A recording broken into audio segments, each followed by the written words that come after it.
자, 다들 잠들어. 이건 우리 피넥스가 유니콘을 넘어 데카콘으로 가는 첫 번째 티켓이야.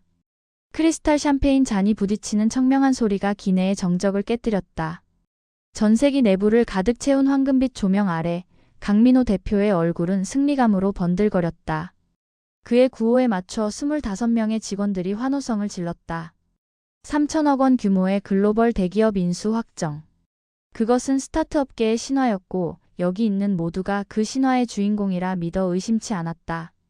강민호는 목구멍으로 넘어가는 차가운 알코올의 감촉을 즐기며 곁눈질로 이진서 CTO를 훑었다. 두꺼운 안경 너머로 무심하게 탄산기포를 응시하는 진서. 회사의 장부가 썩어 문드러졌다는 사실과 그 증거가 담긴 콜드 월렛의 존재를 아는 유일한 내부자. 민호의 입꼬리가 비틀렸다. 조금만 즐겨라. 서울로 돌아가면 넌 사고로 처리될 테니까. 대표님, 오늘 넥타이 너무 섹시하신 거 아니에요? 송아름 팀장이 교태 섞인 목소리로 민호의 팔을 슬쩍 건드렸다. 그녀의 시선은 민호가 아닌 그가 손목에 찬 파텍 필립 시계에 꽂혀 있었다. 맞은편 좌석 110kg의 거구 정태수는 뷔페 트레이에 담긴 훈제 연어를 닥치는 대로 입에 구겨 넣고 있었다. 쩝쩝거리는 소리가 샴페인 기포 터지는 소리보다 더 크게 들려왔다. 구석자리에 앉은 박소유는 창백한 얼굴로 그 광경을 지켜보았다. 그녀의 손은 식은땀으로 축축했다. 조금 전 민호가 마시려던 생수에 수면제를 탔지만 그는 샴페인만 들이켜고 있었다. 죽어버려. 제발. 그녀가 입술을 깨물며 저주를 삼키던 찰나였다. 구궁. 거대한 쇠망치로 기체를 내리친 듯한 굉음과 함께 비행기가 요동쳤다. 깍. 뭐야? 테이블 위 샴페인 병이 쓰러지며 황금빛 액체가 하얀 양털 카펫 위로 쏟아졌다. 승리의 축배는 순식간에 끈적한 오물로 변했다. 기내 조명이 퍽 하고 나가더니 붉은 비상등만이 핏빛처럼 실내를 밝혔다. 기장. 이게 무슨 짓이야? 당장 기체 안정화시키라고 해. 강민호가 히스테릭하게 소리쳤지만 그의 고함은 고지어 터진 천둥 소리에 묻혀버렸다. 창밖은 대낮임에도 칠흑 같은 어둠에 휩싸여 있었고 그 어둠을 찢고 보랏빛 뇌우가 번뜩였다. 기체는 단순한 난기류를 만난 게 아니었다. 마치 보이지 않는 거인의 소나기에 잡혀 내동댕이 쳐지는 장난감처럼 비행기는 수직으로 곤두박질치기 시작했다. 중력이 사라졌다. 으악! 내 안경. 이진서가 허공으로 떠오르는 안경을 잡으려 허우적거렸다. 고도 근시인 그에게 안경의 상실은 시야의 사망 선고나 다름없었다. 동시에 정태수의 거대한 몸이 안전벨트를 한계까지 압박하며 비명을 질러댔다. 모두 머리 숙여요. 아수라장 속에서 쩌렁쩌렁하게 울린 목소리는 의외의 인물이었다. 구석에서 투명인간처럼 짐이나 나르던 인턴 김준우였다. 평소에 어리바리한 눈빛은 온데간데없고 짐승 같은 살기만이 번뜩였다. 그는 본능적으로 알았다. 이건 단순한 기상 악화가 아니다. 추락이다. 하지만 준우의 경고는 너무 늦었다. 최경희 인사팀장이 진정하세요. 다들 자리에 안. 이라고 외치려는 순간 기체가 오른쪽으로 급격히 기울었다. 선반에 있던 캐리어들이 흉기처럼 쏟아져 내렸다. 박소유는 공포에 질려 비명을 지르지도 못한 채 입을 틀어막았다. 창밖으로 시커먼 바다와 숲이 무서운 속도로 솟구쳐 올라오고 있었다. 세상은 샴페인 거품처럼 허무하게 터져버리기 직전이었다. 인수대박도, 횡령의 비밀도, 사리와 욕망도, 압도적인 죽음의 공포 앞에서는 아무런 의미가 없었다. 화앙. 세상이 뒤집히는 굉음과 함께 피넥스의 전세기는 낙원을 향해 곤두박질쳤다. 그것은 지옥으로 가는 급행열차였다. 대표님. 비행기가. 말은 끝맺지 못했다. 귀를 찢는 굉음과 함께 기체가 거대한 소나기에 잡힌 듯 맹렬하게 뒤틀렸다. 방금 전까지 성공적인 인수를 축하하며 혀끝을 감돌던 달콤한 샴페인 향기는 순식간에 역겨운 위산 냄새와 타는 냄새로 바뀌었다. 모두 자리에 앉아. 벨트매. 강민호는 본능적으로 고함을 질렀다.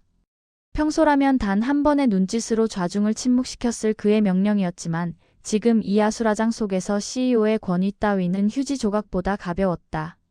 산소 마스크가 뱀 껍질처럼 천장에서 툭툭 떨어져 내렸고 기내 조명은 발작하듯 명멸했다. 아, 살려줘요. 누군가의 비명이 터지자 공포는 전염병처럼 번졌다. 마케팅 팀장 송아름이 안전벨트를 풀고 복도로 뛰쳐나가려다 기체가 기울어지는 바람에 반대편 좌석으로 처박혔다. 그녀의 화려한 드레스가 찢겨나가고 정성스레 세팅한 머리칼이 엉망으로 흩날렸다. 이진서, 뭘 하고 있는 거야? 당장 시스템 체크해. 강민호는 습관적으로 CTO를 찾았으나 이진서는 안경이 날아간 채 허공을 더듬으며 쌕쌕거리는 숨소리만 내뱉고 있었다. 천식이었다.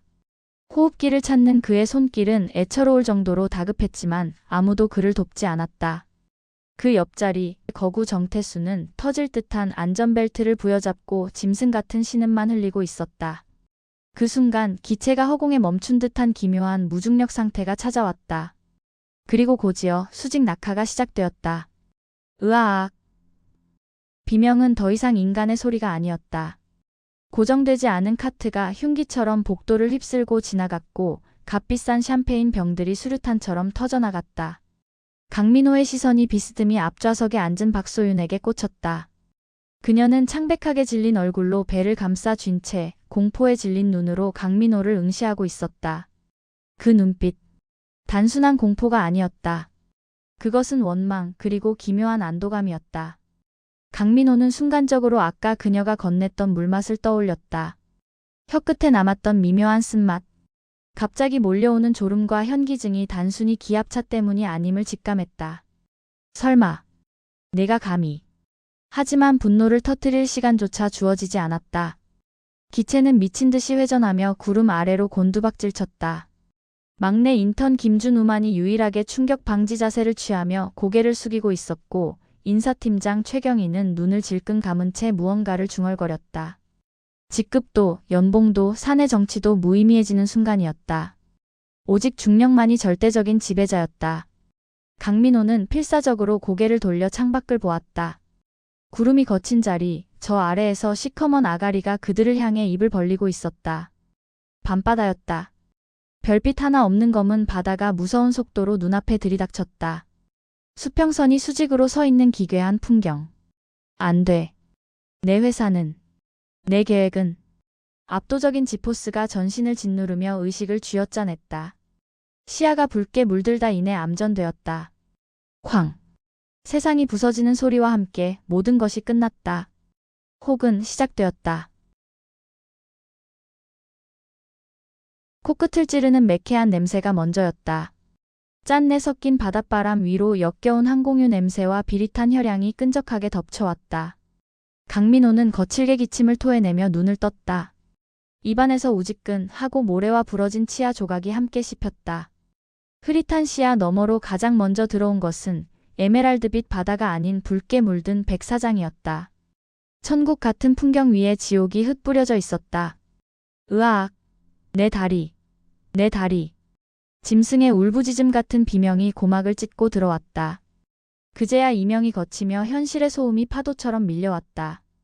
파도 소리, 타닥타닥 타오르는 불길 소리, 그리고 살아남은 자들의 신음소리. 민호는 상체를 일으키려다 늑골을 찌르는 통증에 주저앉았다. 최고급 이탈리아산 수트는 찢어져 너덜거렸고 넥타이는 목을 조르는 올가미처럼 느껴졌다. 그는 떨리는 손으로 얼굴을 쓸어내렸다. 끈적한 액체. 피었다. 자신의 것인지 남의 것인지 알 수 없었다. 눈앞에 거대한 비행기 동체의 꼬리 부분이 모래사장에 흉물스럽게 박혀 있었다. 핀테크 유니콘, 업계의 혁신. 그 화려한 수식어를 달고 하늘을 날던 전세기는 이제 고철 덩어리에 불과했다. 젠장. 젠장. 민호는 본능적으로 주머니를 뒤졌다.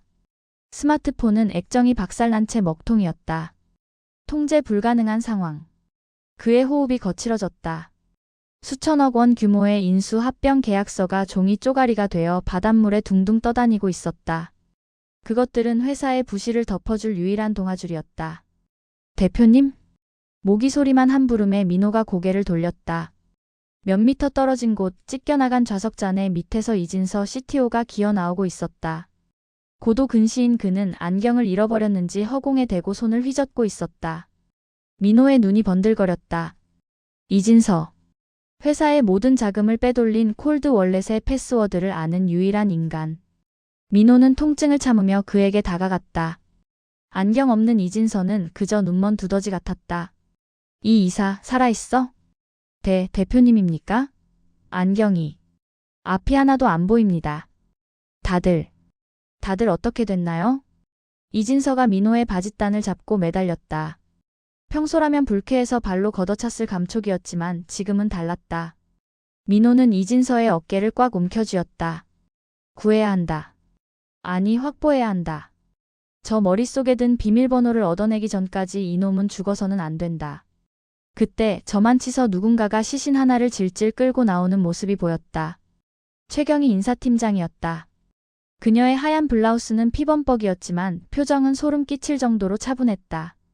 그녀는 맥박이 멈춘 직원의 손목을 툭 놓더니 무표정한 얼굴로 주머니를 뒤져 무언가를 챙겼다. 최 팀장, 뭐 하는 거야 지금?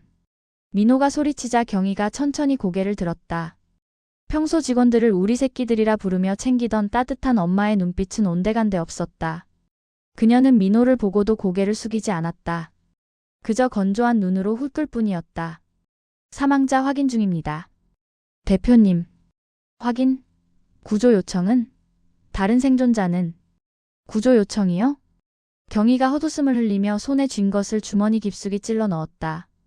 민호는 찰나의 순간 그녀의 손에서 반짝이는 은색 포장지를 보았다. 기내 구급 상자에 있던 진통제였다. 여기 통신 장비 다 박살났어요. 저기 파일럿도 머리가 터져서 죽었고. 그녀는 턱끝으로 조종석 자네를 가리켰다. 지금 직급이 중요한 게 아니에요. 당장 피냄새 맡고 상어라도 몰려오면 다 죽는다고요. 민호는 말문이 막혔다. 감히 인사팀장 따위가 오너인 자신에게 훈계조로 말하다니. 하지만 그녀의 말은 틀리지 않았다. 주변을 둘러보니 정태수가 멍한 표정으로 찢어진 과자 봉지를 주워 먹고 있었고 인턴 김준우는 넋이 나간 사람처럼 바다만 응시하고 있었다. 그야말로 난장판이었다. 권위도, 직급도, 연봉도 이곳에서는 아무런 힘을 쓰지 못했다. 민호는 끓어오르는 히스테리를 억누르며 주먹을 꽉 쥐었다. 침착해. 아직 내가 왕이야. 그는 떨고 있는 이진서를 일으켜 세우며 피와 모래가 뒤섞인 해변을 노려보았다. 구조대가 올 때까지 혹은 오지 않더라도 이곳을 통제해야만 했다. 자신의 죄가 낱낱이 밝혀지기 전에 입을 막아야 할 놈들은 사고사로 위장해 처리해야 했으니까. 타오르는 기체잔의 너머로 해가 지고 있었다. 핏빛 노을이 생존자들의 그림자를 길게 아주 기괴하게 늘어뜨렸다. 지옥의 첫날 밤이 다가오고 있었다. 매캐한 항공유 냄새가 비릿한 피 냄새와 뒤섞여 폐부 깊숙이 찔러 들어왔다. 지상낙원이라 불리던 에메랄드빛 바다는 기체에서 흘러나온 검은 기름과 붉은 선혈로 얼룩져 마치 거대한 짐승이 토해낸 오물구덩이처럼 변해 있었다. 강민호는 터져나오는 기침을 삼키며 모래바닥을 기었다. 값비싼 이탈리아제 수트는 찢겨나갔고 명품 구두 한 짝은 어디로 사라졌는지 맨발에 날카로운 산호 조각이 박혔다. 하지만 고통보다 앞서는 것은 본능적인 혐오감이었다. 눈앞에 널브러진 시신들. 불과 몇 시간 전까지 대표님 축하드립니다 라며 샴페인 잔을 부딪히던 직원들이 이제는 고깃덩어리가 되어 뒹굴고 있었다. 으악!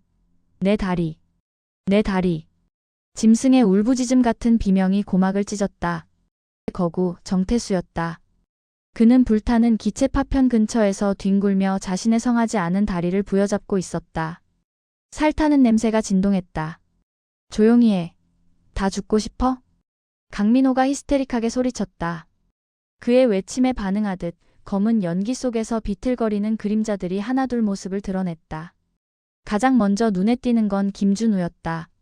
평소 회의실 구석에 투명인간처럼 앉아있던 인턴 나부랭이가 지금은 믿을 수 없을 만큼 침착한 동작으로 박소윤을 부축해 해변으로 끌어내고 있었다. 박소윤은 초점 없는 눈으로 덜덜 떨며 입가에는 허연 거품을 물고 있었다. 폐소공포증으로 인한 과호흡이었다. 하하. 안경. 내 안경. 강민호의 발목을 누군가 덥석 잡았다. 이진서였다. 고도 근시인 그는 눈을 잔뜩 찌푸린 채 허공을 더듬거리고 있었다. 평소에 냉철한 CTO는 온데간데 없고 앞을 못 보는 두더지처럼 꼴사나운 몰골이었다. 강민호는 순간적으로 발을 들어 그를 걷어차고 싶은 충동을 느꼈다. 이 녀석이 살아남았다. 내 목줄을 쥐고 있는 유일한 인간이. 대표님, 괜찮으세요? 모래 언덕 너머에서 최경희가 걸어 나왔다. 그녀의 흰 블라우스는 잿더미가 묻어 회색으로 변해 있었지만 가슴에 꼭 껴안고 있는 가죽 가방만은 멀쩡했다. 그녀의 눈은 평소 직원들을 다독이던 따뜻한 엄마의 눈이 아니었다. 시체들 사이를 걸어오면서도 그녀의 시선은 오로지 생존자들의 상태를 빠르게 스캔하고 있었다. 마치 환자의 중증도를 분류하는 기계처럼. 그 뒤로 송아름이 비틀거리며 나타났다. 한쪽 힐이 부러진 구두를 신경질적으로 벗어 던지며 그녀는 주위를 둘러보았다. 공포보다는 황당함 그리고 묘한 흥분이 서린 눈빛이었다. 이게 다예요? 송아름의 건조한 물음의 해변에는 무거운 침묵이 내려앉았다. 파도 소리와 정태수의 신음소리만이 정적을 메웠다. 강민호는 떨리는 손으로 인원을 셌다. 자신을 포함해 7명. 25명 중 단 7명. 나머지 18명은 불타는 기체 속에 갇혔거나 충격으로 즉사했다. 강민호의 머릿속에서 계산기가 빠르게 돌아갔다. 이진서, 최경희, 박소윤, 정태수, 송아름, 그리고 김준우. 쓸모있는 놈과 버려야 할 놈. 그의 시선이 이진서의 찡그린 얼굴에 머물렀다. 살려두면 화근이 될 놈이다. 하지만 지금 당장은 아니다. 강민호는 표정을 수습하며 아직까지도 대표이사라는 직함이 이 지옥에서도 유효하기를 바라는 목소리로 입을 열었다. 다들 제 쪽으로 모이세요. 생존자 확인부터 합니다. 하지만 그의 명령조는 예전만큼의 무게감을 갖지 못했다. 바닷바람에 흩어지는 그의 목소리 위로 서로를 향한 불신과 공포가 끈적하게 엉겨붙기 시작했다. 7개의 숨소리가 각기 다른 욕망을 품고 거칠어지고 있었다. 구조대는 오지 않을 것이다. 적어도 강민호가 원하는 시나리오가 완성되기 전까지는. 매캐한 항공유 냄새가 코 속 점막을 찔러댔다. 바닷바람에 실려온 짠 내와 섞인 비릿한 혈향은 그 자체로 지옥의 향수였다. 해변가 모래톱에 흉물스럽게 처박힌 비행기 동체는 마치 거인의 손에 의해 우그러진 맥주캔 같았다. 찢겨나간 금속 단면이 석양빛을 받아 붉게 번들거렸다. 안에 누가 더 있을지 몰라요. 확인해야 합니다. 강민호 대표가 넥타이가 뜯겨나간 셔츠깃을 추스르며 말했다. 평소 이사회를 주재하던 그 단호한 목소리였지만 끝이 미세하게 떨리고 있었다. 그는 생존자 확인보다 자신이 제거하려 했던 재무이사의 생사를 확인해야 했다. 그가 살아있다면 이 재난은 기회가 아니라 파멸의 시작일 테니까. 난 못 들어가요. 저 좁은 대를. 절대 못 들어가. 박소윤이 창백하게 질린 얼굴로 뒷걸음질 쳤다. 그녀의 시선이 동체의 어두운 구멍에 고정된 채 동공이 걷잡을 수 없이 흔들렸다. 폐소공포증이었다. 송아름은 그런 소윤을 한심하다는 눈빛으로 훑으며 팔짱을 꼈다. 팀장님, 지금 쇼할 때 아니거든요? 그럼 밖에서 망이라도 보시든가. 그때 아무 말 없이 서 있던 인턴 김준우가 먼저 움직였다. 젖은 모래를 밟는 그의 군화 소리는 기이할 정도로 규칙적이고 침착했다. 찢어진 동체 틈으로 몸을 구겨 넣는 그의 동작에는 군더더기가 없었다. 어리바리하던 막내 사원의 모습은 온데간데 없었다. 동체 안은 아수라장이었다. 좌석 벨트에 묶인 채 거꾸로 매달린 시신들, 터져나온 수화물과 뒤엉킨 팔다리. 기내는 죽음의 침묵만이 감돌았다. 오직 파도 소리만이 뚫린 벽을 통해 들어와 이 참혹한 풍경을 조롱하듯 때리고 있었다. 최경희가 손수건으로 코와 입을 막은 채 준우의 뒤를 따랐다. 그녀는 간호사 시절의 감각을 되살려 쓰러진 사람들의 경동맥을 짚어 나갔다. 재무팀 대리, 영업이사, 개발팀 막내. 손끝에 닿는 피부는 이미 식어 있었거나 만질 수 없을 만큼 훼손되어 있었다. 사망. 사망. 여기도 사망입니다. 경희의 건조한 목소리가 울려 퍼질 때마다 밖에서 기다리던 생존자들의 어깨가 움찔거렸다. 민호는 초조한 눈빛으로 경희의 입술만 바라보았다. 마침내 경희가 고개를 저으며 밖으로 나왔다. 그녀의 손에는 피 묻은 명단이 들려 있었다. 18명. 전원 사망입니다. 순간 정태수가 거친 숨을 몰아쉬며 바닥에 주저앉았다. 110kg의 거구가 무너지자 모래가 튀어올랐다. 다 죽었다고? 그럼 밥은? 기내식 남은 건? 저 안에 먹을 거 다 있잖아. 태수의 외침에 이진서가 깨진 안경알 너머로 찡그린 눈을 치켜떴다. 그는 호흡기를 입에 물고 씩씩거리는 소리를 내며 차갑게 쏘아붙였다. 정대리, 지금 그게 중요해? 그리고 대표님, 안에 있는 회사 자산들. 노트북이나 하드디스크 같은 거 챙겨야 하는 거 아닙니까? 특히 제 가방에 있는 건. 진서의 말은 시신에 대한 애도보다는 데이터의 손실을 걱정하는 투였다. 민호는 그제야 안도의 한숨을 내쉬었다. 노골적인 안도감을 숨기기 위해 그는 짐짓 비통한 표정을 지으며 소리쳤다. 다들 제정신입니까? 동료가 죽었어요. 18명이 죽었다고. 하지만 민호의 호통은 예전처럼 먹혀들지 않았다. 송아름은 흙 묻은 손톱을 다듬으며 픽 웃음을 흘렸고 김준우는 말없이 동체 안에서 챙겨온 쓸만한 쇠파이프 하나를 모래바닥에 꽂아 넣었다. 쿵. 그 묵직한 소리가 마치 권력의 이동을 알리는 신호탄처럼 들렸다. 직급도, 연봉도, 사내 정치도 통하지 않는 곳. 이제 남은 것은 7명의 생존자와 18구의 시체, 그리고 각자의 욕망뿐이었다. 어둠이 깔리는 해변 위로 시체 썩는 냄새를 맡은 바다새들이 하나둘씩 모여들기 시작했다.